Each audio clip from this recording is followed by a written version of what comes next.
নমস্কার এবং শুভ সন্ধ্যা জানাই সকলকে। আজ সোমবার যথারীতি আমরা একটি নতুন পর্ব নিয়ে ফিরে এসেছি। বিনিয়োগে বসত লক্ষ্মীতে আপনাদের সকলকে স্বাগত জানাই। আমাদের সঙ্গে যথারীতি আলোচনায় রয়েছেন কেভি স্যার। স্যার, অনেক অনেক স্বাগত নমস্কার। আমাদের সঙ্গে। নমস্কার। তো আমরা প্রত্যেক শোতেই বিনিয়োগ সংক্রান্ত বিষয় নিয়ে কথা বলি, কিন্তু বিনিয়োগ যদি ধরুন জীবনের একটা খেলা হয়, তাহলে আহ যে লুজ বল ফেস করার আগে যে প্যাড গ্লাভস বা বিভিন্ন রকম গার্ড পরে ব্যাটসম্যানদের নামতে হয়, সেই গার্ডটা হচ্ছে ইন্স্যুরেন্স, অর্থাৎ বীমা। সেটা নানান ধরনের বীমা আছে। এবার অনেকেই বলেন যে আমরা শুধুমাত্র মার্কেটেই বিনিয়োগ করব, আমরা শুধুমাত্র সোনাতেই বিনিয়োগ করবো, অমুকে বিনিয়োগ করবো, তমুকে বিনিয়োগ করবো। আপনারা খেলতে যাচ্ছেন, অথচ আপনাদের না ব্যাট আছে, না প্যাড আছে, না গ্লাভস আছে। তো আপনারা রিটায়ার্ড হার্ট হয়ে একসময় বাইরে বেরিয়ে যেতে হবে, কারণ একটা না একটা বল আপনাদের হিট করবেই। আহ, যেরকম ধরুন এখন বিগত 2-2.5 বছর ধরে যে স্পেলটা চলছে, সেটা সাংঘাতিক। তো মার্কেটের অবস্থা কি সেটা আশা করি আপনাদের বলার কিছু নেই। শুক্রবার যদি আপনারা মার্কেটে, গত শুক্রবারের কথাই যদি আমরা ধরে নিই, এখন আহ, তো সেই শুক্রবারের মার্কেটের ডাউনফলটা দেখে নিই। তো এই এই জিনিস চলতেই থাকে। তাহলে বীমাটা কেন দরকার, বীমা কেন গুরুত্বপূর্ণ, সেটা আলাদা করে বোধহয় আপনাদের বোঝানোর দরকার নেই, বা আছে আমি সেটা বলতে পারবো না। তবে বীমা কতটা গুরুত্বপূর্ণ সেটা অন্তত বুঝে নিন, সেটার জন্যই আজকের পর্ব। Over to you sir. আপনি একটা লাইভ উদাহরণ দিয়ে একটুখানি বুঝিয়ে দিন যে মানুষ এই যে আগে বিনিয়োগের পিছনে দৌড়চ্ছে, এবং নিজের সমস্ত মানে কি বলবো, সুরক্ষাকে বিপন্ন করে, পরিবারকে বিপন্ন করে, সেটা কতটা যুক্তিযুক্ত এবং সেটা কাটানোর জন্য কি করা যেতে পারে। তার আগে একটা ব্যাকগ্রাউন্ড দিয়ে দিই। আমাদের দেশে জীবন বীমা অনেক বছর ধরে আছে, মানে অনেক দশক ধরে আছে। এবং হুম। আমাদের দেশের বীমার ইতিহাস অনেক অনেক বছর, মানে হুম। প্রায় 150-200 বছরের পুরনো। এবং হাজার বছর আগেও বীমা বিভিন্নভাবে হতো। সেটা মানে এত ফর্মালি হতো না, কিন্তু হতো। কেননা হুম। রিস্ক নেওয়া, ঝুঁকি, ঝুঁকি হুম। থেকে নিজেকে বাঁচানো, কিন্তু সেটাই হচ্ছে বীমা। ঠিক আছে। এবার আমাদের দেশে জীবন বীমা মানে এলআইসি ছিল। প্রাইভেট কোম্পানি অ্যালাউ করার আগে জীবন বীমা মানে এলআইসি ছিল। আর মেডিক্লেম বলে একটা পলিসি লঞ্চ হয়েছিল 1986 সালে, হুম। প্রথম মেডিকেল ইন্স্যুরেন্স। হুম। এবং পরে, অনেক পরে কিন্তু home insurance, personal accident insurance, এই সব বিভিন্ন রকম ইন্স্যুরেন্স পরে লঞ্চ। এবার বীমা বলতেই কিন্তু সবার মাথায় আসে এলআইসি, স্বভাবতই। এলআইসি আমাদের দেশের সবচেয়ে বড় বীমা সংস্থা, সবচেয়ে পুরনো বীমা সংস্থা। এবং এলআইসি সাথে প্রায় প্রত্যেক ভারতীয়র জীবন জুড়ে আছে। সবাই কোনো না কোনো সময় কোনো না কোনো ভাবে একটা এলআইসি পলিসি কিনেছে। এবার দেখুন, আহ, ধরে নিন 30 বছর আগে, তখন বিনিয়োগ শব্দটা ছিল, কিন্তু এত প্রচলিত ছিল না। তখন হুম। মিউচুয়াল ফান্ড সবে শুরু হয়েছে। তার আগে ইউটিআই এর ওই US 64 ছিল, ইউনিট 64, একমাত্র হুম। ওটাই ছিল। বাকি মিউচুয়াল ফান্ড ইন্ডাস্ট্রি অনেক পরে বড় হতে আরম্ভ করেছে। তো তখন কি হতো, এলআইসির মাধ্যমেই বিনিয়োগ করা হতো, সুরক্ষা নেওয়া হতো, কিন্তু একটা ছিল যে বিনিয়োগ করব। এবং তারপরে কি হয়েছে, ইনকাম ট্যাক্সের বিভিন্ন ছাড়ের জন্য লোকে বীমা করতো, যে এই এত বীমা করলাম তো এত ট্যাক্সে ছাড় পাবো। আমি যারা মাইনে পায় বা যারা চাকুরিজীবী তাদের কথা বলছি। যারা ব্যবসায়ী তাদের কাছে ট্যাক্সের অনেক ছুট থাকে। তাদের হুম। তারা বীমা দিয়ে যে ট্যাক্সের ছুট করবে তার কোনো দরকার নেই।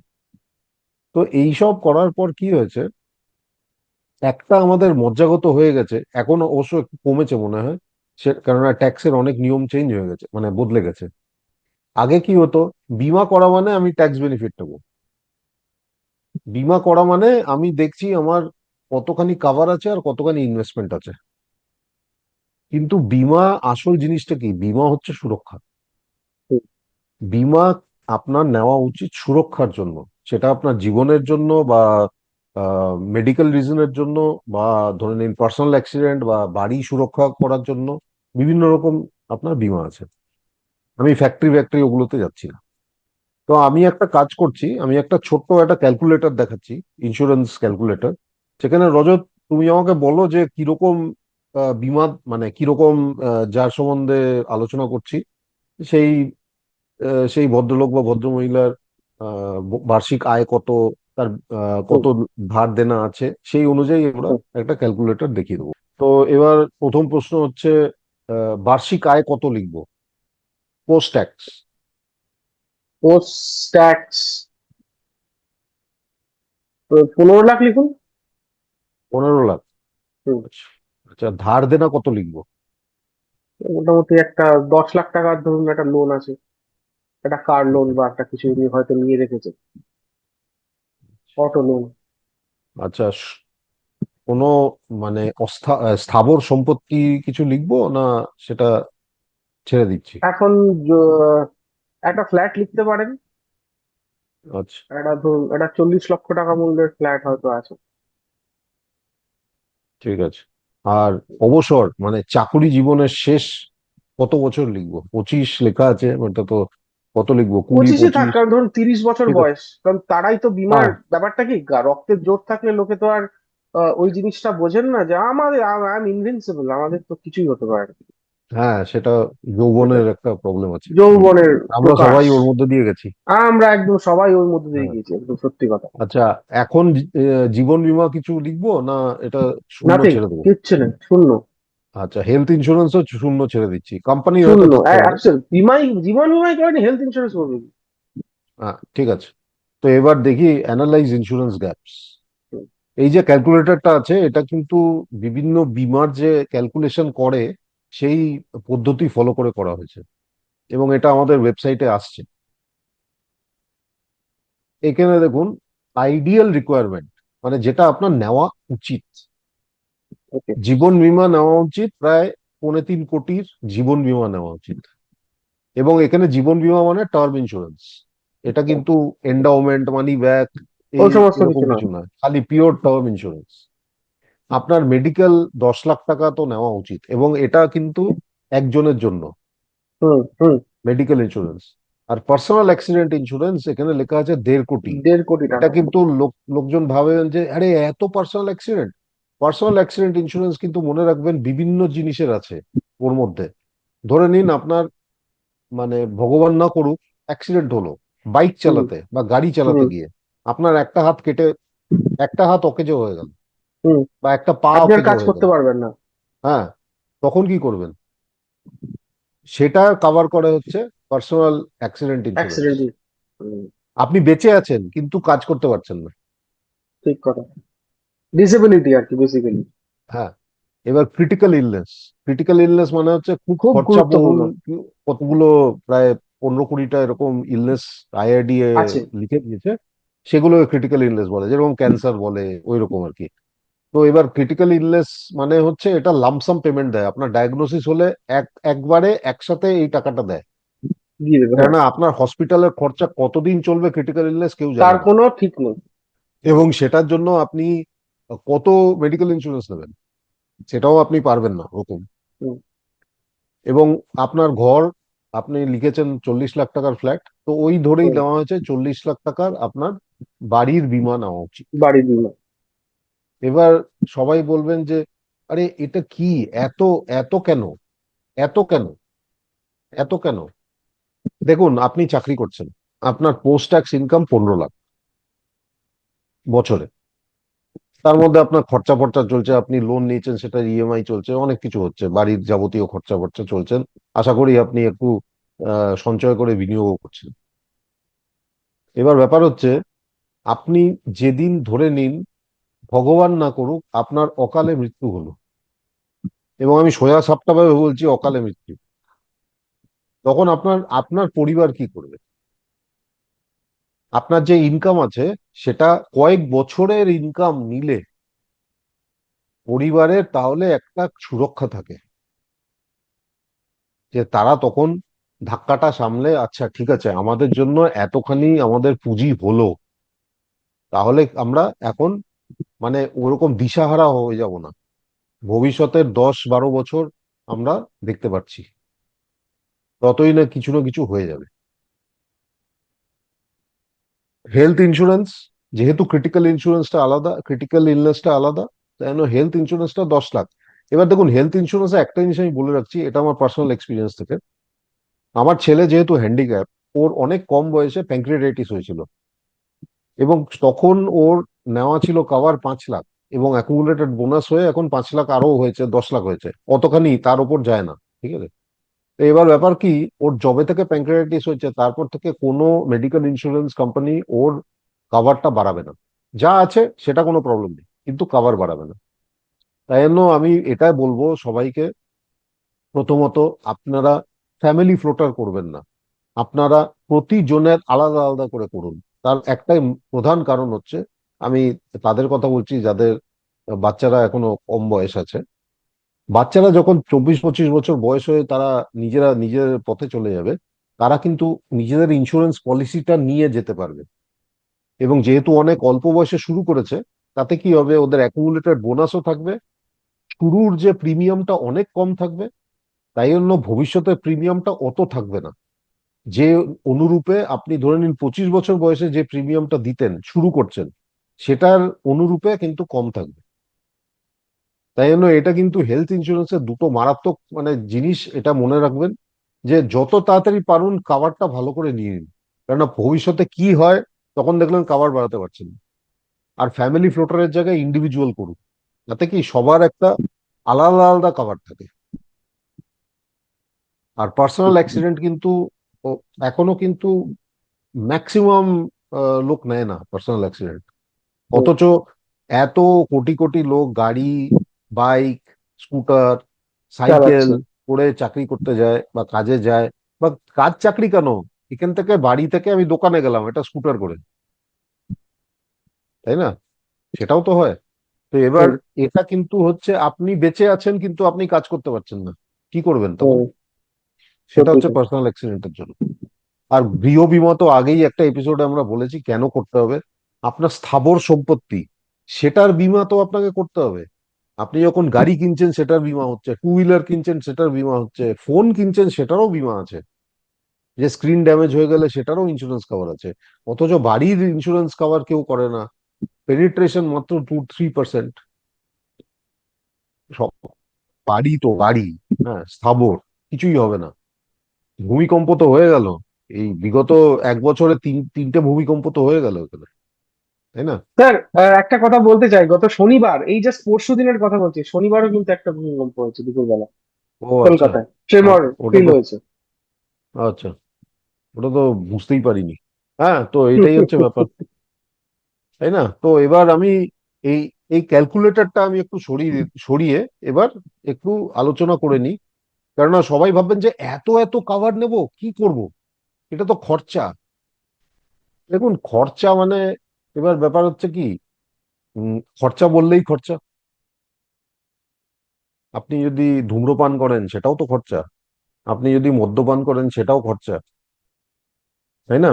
আপনি যদি রোজ বিকেলে বাড়ি ঢোকার পথে যদি পাড়ার দোকান থেকে বেশ সুস্বাদু কিছু খাবার কিনে ঢোকেন, এবং সেটা প্রায় রোজই খাওয়া হচ্ছে, কেননা আপনার জীবনে স্ট্রেস আছে, সবার স্ট্রেস, ভাল লাগছে না, একটু কিছু অন্য খাওয়া যাক, সেটাও কিন্তু খরচা। তাই ওরকম ভাবে না ভেবে আপনারা ভাবুন যে দেখুন, ভবিষ্যৎ কিন্তু অনিশ্চিত, জীবন কিন্তু অনিশ্চিত, মৃত্যু নিশ্চিত। তাই জন্য জীবন বীমা আপনার নেওয়া উচিত। সুস্বাস্থ্য কিন্তু নিশ্চিত নয়, রোগ নিশ্চিত, কোনো না কোনো সময় কিছু না কিছু হবে, এরকম কেউ নেই পৃথিবীতে যার কোনোদিন কোনো রোগ হয়নি।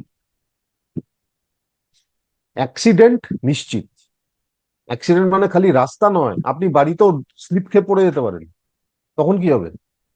ওটাকেও তো পার্সোনাল অ্যাক্সিডেন্ট বলে, তাই না?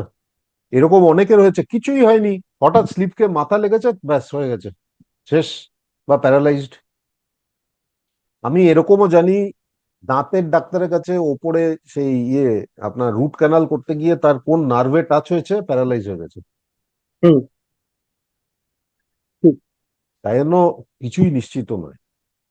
একটাই জিনিস নিশ্চিত, সেটা হচ্ছে আমাদের সুরক্ষা নিতে হবে, সুরক্ষা করতে হবে, আর কিছু নয়, আমাদের আমাদের পরিবারকে। ব্যাস। এই এই এই জন্য আমি বলি বীমা নেওয়াটা অতি প্রয়োজনীয়। হুম। হ্যাঁ, আপনি বলতে পারেন আজকের তারিখে বসে আমি 3.25 কোটির জীবন বীমা নিতে পারবো না। আগে দেখুন কত দাম লাগে টার্ম ইন্স্যুরেন্স, আমি কিন্তু বলছি কত লাগে। এবং যত তাড়াতাড়ি আপনি কাভার নেবেন, বীমা যত কম বয়সে নেবেন, তত কিন্তু আপনার প্রিমিয়ামটা কম। এটাই মনে রাখবেন। হুম। তো প্রায় শেষ লগ্নে পৌঁছে গেছি। তো শেষ লগ্নে গিয়ে খানিকটা কিছু আমাদের বচন থাকে। তো সেই বচনটা এরকম, ধরুন আপনি মানে কেজি স্যারের কথাটা যদি আরেকটুখানি সরলীকরণ করা যায়, অনেকেই হয়তো এটার গুরুত্বটা বুঝতে পারছেন না বা পারছেন।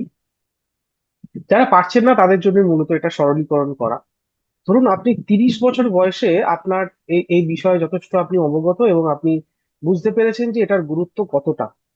মানে ধরুন আপনার ফ্যামিলিতে বা আপনার বন্ধু বান্ধব কারো ক্ষেত্রে এরকম ধরনের ঘটনা ঘটেছে, তাদের ক্ষেত্রে কেউ একটু অসময়ে চলে গেছেন তারা, তারপরে তার পরিবারের উপর তার যে ভয়ঙ্কর এফেক্ট সেটা আপনারা চোখের সামনে দেখেছেন। এরকম সম্মুখ উপলব্ধি তো সকলের হয় না, অনেকে দেখেও শেখেন না। তো সেক্ষেত্রে আপনারা হয়তো কেউ শিখেছেন এবং শেখার পরে আপনারা দেখলেন 30 বছর বয়সে গিয়ে আমি দেখলাম যে আমার 2 কোটির দরকার, আমি 2 কোটি টার্ম নিলাম। 30 বছর বয়সে 2 কোটি টার্ম নিতে যদি আপনার 25,000 টাকা লাগে ইয়ারলি, আপনি যদি সেই টার্মটাই আপনার 40 বছর বয়সে গিয়ে বোধোদয় হয়েছে এবং আপনি যথারীতি টার্মের সঙ্গে মদ্যপান এবং ধূমপানের যথেষ্ট মানে ওতপ্রোত সম্পর্ক রয়েছে, কারণ এই দুটো অভ্যেস যদি থাকে সেক্ষেত্রে আপনার প্রিমিয়াম যে কি পরিমাণ বাড়বে আপনি নিজেও জানেন। তো আপনি যখন 40 বছর বয়সে নিতে গেলেন দেখবেন সেই 2 কোটি টার্ম নিতেই আপনার অন্ততপক্ষে 80,000 টাকা লাগবে, 75 থেকে 80,000 টাকা লাগবে 10 বছরের মধ্যে। তো যত তাড়াতাড়ি শুরু করবেন আপনার প্রিমিয়ামটা স্থির হয়ে যাবে। আপনি একটা টার্মে নিয়ে নিলেন, কারণ আপনি তো সারা জীবন ধরে প্রিমিয়াম দিতে পারবেন না, আপনি লিমিটেড প্রিমিয়াম করে নেবেন। হয় 10টা দেবেন, 12টা দেবেন, 15টা দেবেন, তারপর আর কেউ দেয় না। যে আমি চাকরি করার মধ্যে আমার এই জিনিসটি করে রাখছি, 60 65 বা 70 পর্যন্ত আমি নিয়ে রাখছি যে আমার পরিবারের দায়িত্বটা থাকছে, তারপরে আর আমার আমার নেওয়ার দরকার নেই।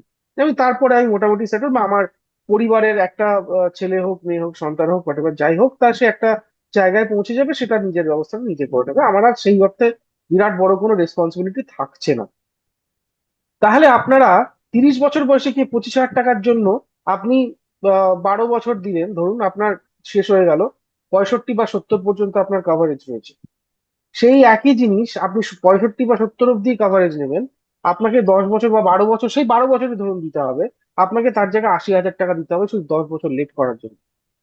সেটা আচ্ছা, এখানে ভয়ঙ্কর আমি একটা একটা জিনিস বলে রাখি, রজত যে উদাহরণগুলো দিচ্ছে এটা কিন্তু হাইপোথেটিক্যাল, এটা হচ্ছে উদাহরণের জন্য। এটা মানে উদাহরণের এই জন্য নয় একদম। যে 2 কোটির টার্ম হচ্ছে, প্রিমিয়াম হচ্ছে 25,000, কালকেই আপনি এজেন্টকে বললেন আমাকে তো বলেছে 25,000, ওরকম বলেছি নয়। এটা 25,000 না, আমি উদাহরণ উদাহরণ স্বরূপ। দিচ্ছি। আমি উদাহরণ দিচ্ছি একেবারে। আপনারা এই যে অঙ্কটা আমি বলছি সেটাকে একদম ধ্রুব বলে ধরে নেবেন না, ঠিক আছে? তো আমি জাস্ট এটা কথার কথা বলছি, সেম একই জিনিস কিন্তু প্রযোজ্য মেডিকেল ইন্স্যুরেন্সের ক্ষেত্রে। আপনি এটাও জানেন আপনার শরীর আছে, শরীর খারাপ হবেই, আপনি এটা আটকাতে পারবেন না। শরীর খারাপ ছেড়ে দিন, আপনার একটা ছোট একটা মশা কামড়ালো, আপনাকে ম্যালেরিয়া বা ডেঙ্গু হলো, আপনাকে হাসপাতালে ভর্তি হতে হলো। আমি নিজের জীবনের ক্ষেত্রেই বলছি, মানে হতে হয়েছে। তো সেটা হয়, আপনি আটকাতে পারবেন না এটা, কোনোভাবে কিভাবে হবে আপনি নিজেও জানেন না, কারণ আপনি তো ভবিষ্যৎ দ্রষ্টা নন। তো আপনি যত কম বয়সে নেবেন তত দ্রুত আপনার নন ক্লেম বোনাসটা গিয়ে একটা ভালো জায়গায় দাঁড়িয়ে যাবে।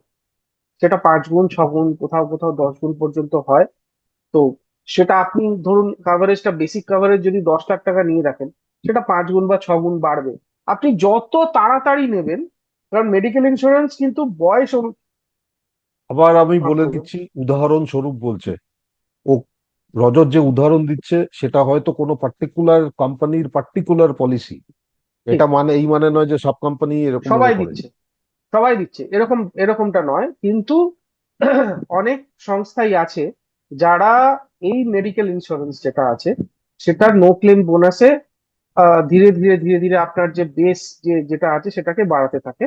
এবং কেউ 5 গুণ পর্যন্ত গিয়ে বন্ধ করে, কেউ 10 গুণ পর্যন্ত গিয়ে বন্ধ করে, কেউ দুগুণেই থেমে যায়। এরকম প্রকারভেদ আছে নানান রকমের। তো এগুলো নেওয়ার আগে আপনারা অবশ্যই কনসাল্ট করবেন।